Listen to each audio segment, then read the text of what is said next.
All right, welcome back, you filthy exiles. We're on the second tree that we're rebuilding for the night. So obviously people had seen my league starter curation, and I had a Vortex starter build on there. I'll just do this for the starter build for now, but I will look at the final build iteration and the final tree, and I will rejig that one as well, probably in the next couple days.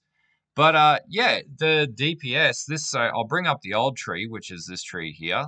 So this is the 3.15 tree. DPS 428. DPS 428.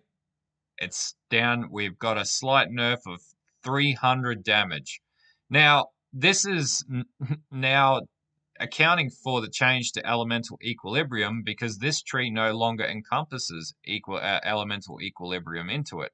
So this was sort of, as I had mentioned in the video and multiple times over, that the way that the Vortex base skill has been changed was to be able to compensate for the need to not have elemental equilibrium. So essentially, there's no change in the DPS.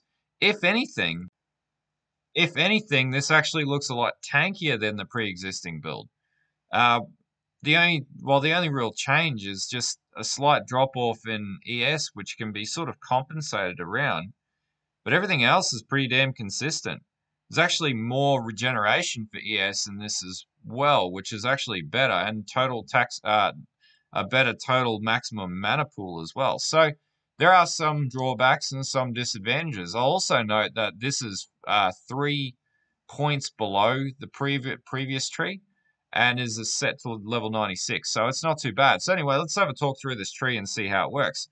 So it does use a thread of hope, a large thread of hope. So just have that as a caveat. But that can be farmed at Cyrus pretty easily. So that's not surprising. So anyway, this is obviously the occultist setup. Now there's no change to itemization. This is all the same as it was, pardon me, in my previous video.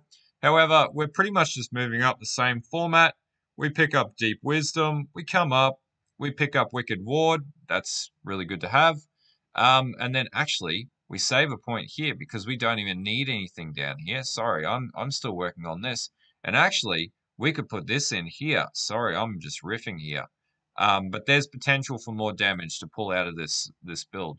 So basically, we'll come down, we'll pick up our Snow Forged, we'll pick up our Growth and Decay, we'll come further down, we pick up our Cold-Hearted Calculation, Elemental Focus, we get Resourcefulness, we're going to get Fangs of the Viper. Doesn't really help us too much, but it gives us Dex and movement speed. And then we're going to get Entropy. This is going to increase our damage over time. So this is a big change here. A lot of these nodes have really changed, or a lot of this area has changed. And then we'll come back up. We'll come up here. Now, this does apply a cluster jewel setup, so I won't go through this in any detail. I'll provide the POB in the description. However, this will be what you're looking for. Then you're going to come up. Now, you won't get CI until later down the track.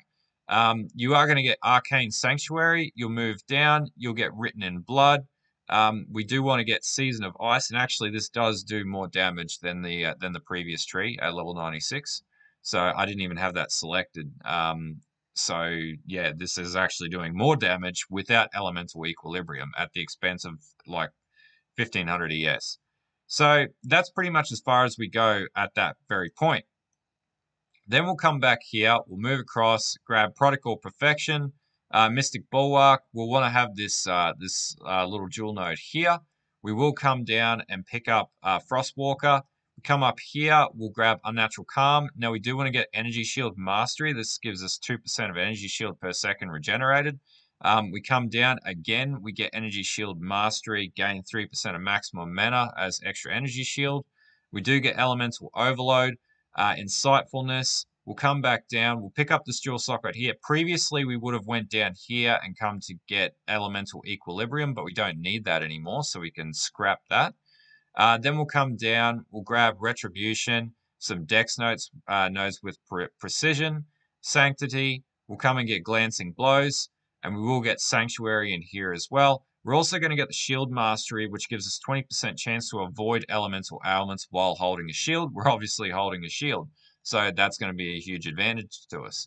So fundamentally, with our Thread of Hope, you're going to grab Heart of Ice, you're going to grab Essence Surge. That's going to give you faster energy shield recharge and 30 flat energy shield. You will also grab Arcane Focus, Blast Radius, and that's pretty much it. We're done after that point. We don't need to grab anything else. I do grab this other little cold damage node. This just gives you a little bit more damage in the pool.